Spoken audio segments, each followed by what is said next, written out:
এখন শুরু হচ্ছে আমাদের ট্যাক্সোনমির এর পরের পার্ট এপিসোড 5। তাহলে তোমরা রেডি হও ছাত্রছাত্রীরা এপিসোড 5 কমপ্লিট করার জন্য। এখন যে প্রশ্নগুলো উত্তর করব আমরা, সেই প্রশ্নগুলো হলো শ্রেণীবিন্যাসে 5টি রাজ্য কি কি, দ্বিপদ নামকরণ কিভাবে করা হয়, বিজ্ঞানী ক্যারোলাস লিনিয়াস কি বই লেখেন, অগ্রাধিকার আইন কি, ট্যাক্সোনমির গুরুত্ব লেখো। এই 5টা প্রশ্নের উত্তর আমরা সলভ করার চেষ্টা করব। শ্রেণীবিন্যাসে 5টি রাজ্য কি কি? শ্রেণীবিন্যাসে 5টি রাজ্য হলো মোনেরা, Protista, fungi, plenty, Animalia. মোনেরা, Protista, fungi, plenty, Animalia. Animalia মানে হচ্ছে আমরা মানুষ এবং মানুষসহ অন্যান্য প্রাণীরা। প্লান্টি মানে হচ্ছে যত এই পৃথিবী গ্রহে যত উদ্ভিদ আছে সেই উদ্ভিদরা। ফাঙ্গি মানে হচ্ছে ছত্রাক, ব্যাঙের ছাতা থেকে শুরু করে পেনিসিলিয়াম থেকে শুরু করে সমস্ত ছত্রাক হলো এই ফাঙ্গি। এই ফাঙ্গিদের কিন্তু কোনো ধরনের ক্লোরোফিল থাকে না। প্রোটিস্টা এটা হলো ইউক্যারিওটিক কোষ। প্রোটিস্টা হলো ইউক্যারিওটিক কোষ। মোনেরা হচ্ছে প্রোক্যারিওটিক কোষ। প্রোক্যারিওটিক এবং ইউক্যারিওটিক কি তোমরা জানো, তাই মোনেরা prokaryotic, Protista eukaryotic, fungi chlorophyll থাকে না, প্লান্টি ক্লোরোফিল থাকে, অ্যানিমেলিয়া আমরা মানুষ সহ অন্যান্য প্রাণী। ওকে, দ্বিপদ নামকরণ কিভাবে করা হয়? প্রথমে দেখো বিজ্ঞানসম্মত নাম লেখা আছে এখানে, পাইসাম স্যাটাইভাম, এটা হলো মটর গাছের বিজ্ঞানসম্মত নাম। দেখো ছাত্রছাত্রীরা, পাইসাম জেনাস, স্যাটাইভাম হচ্ছে স্পিসিস। লেবিও রোহিতা এটা হলো রুই মাছের বিজ্ঞানসম্মত নাম, লেবিও রোহিতা।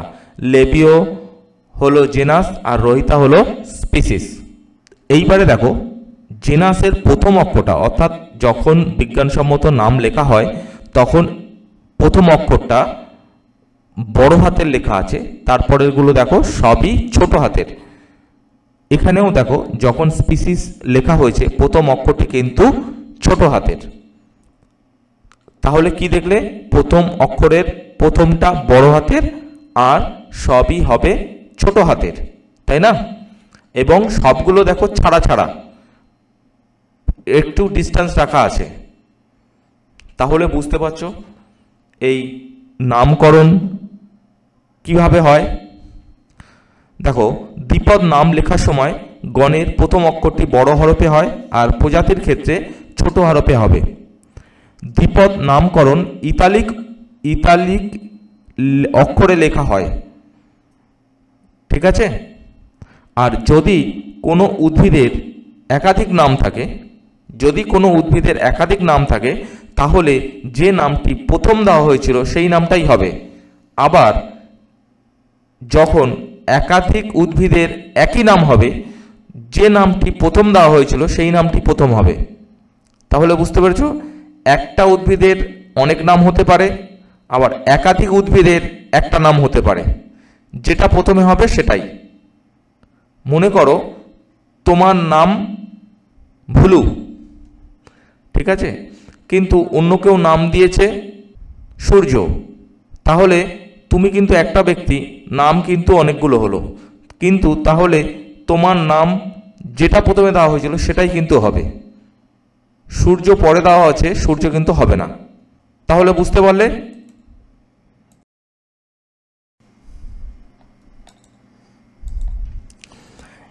এইবারে যে প্রশ্নটা আমরা সমাধান করব সেটা হলো, বিজ্ঞানী ক্যারোলাস লিনিয়াস কি বই লেখেন? বিজ্ঞানী ক্যারোলাস লিনিয়াস স্পিসিস প্ল্যান্টারাম আর সিস্টেমা ন্যাচুরি এই দুটো বই লেখেন। তার রচিত এই দুটো বই হলো উল্লেখযোগ্য, স্পিসিস প্ল্যান্টারাম আর সিস্টেমা ন্যাচুরি। ওকে,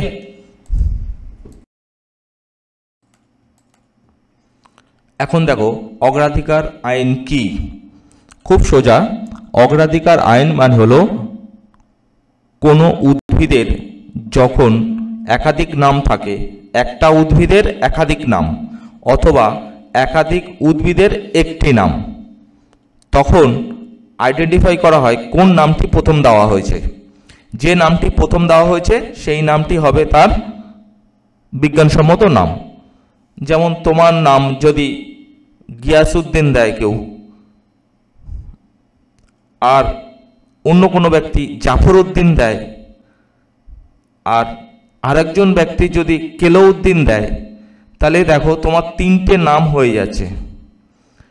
একই ব্যক্তি তুমি তিনটে নাম, কিন্তু যে নামটি প্রথম দেওয়া হবে সেই নামটি কিন্তু তোমার হবে, দ্বিতীয় দুটো নাম কিন্তু বাদ যাবে। বোঝা গেল? এটা হলো অগ্রাধিকার আইন।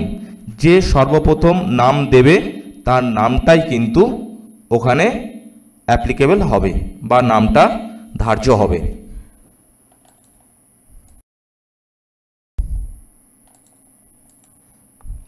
এখন দেখো ট্যাক্সোনমির গুরুত্ব। ট্যাক্সোনমির গুরুত্ব অনেক আছে, কিন্তু সাধারণত দুটো গুরুত্ব লিখে দেবে তোমরা। একটা হলো অনেক জীবের মধ্যে কোনো বিশেষ গুণসম্পন্ন জীবকে শনাক্তকরণ করা যায়। তার মানে অনেক জীবের মধ্যে কোনো বিশেষ গুণসম্পন্ন বা কোনো বিশেষ জীবকে শনাক্তকরণ করা যায়।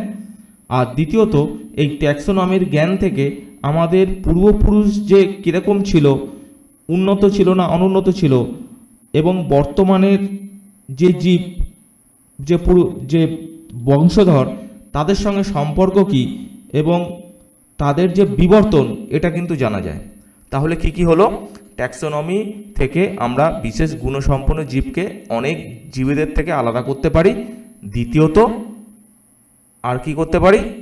আর বিবর্তন, অর্থাৎ কোনো জীবের পূর্বপুরুষ কেমন ছিল, বর্তমানের পুরুষ কেমন আছে, এই যে বিবর্তন, ক্রমান্বয় বিবর্তন, সেই বিবর্তনটা আমরা বুঝতে পারি বা লিপিবদ্ধ করতে পারি বা ধরে ফেলতে পারি। ওকে।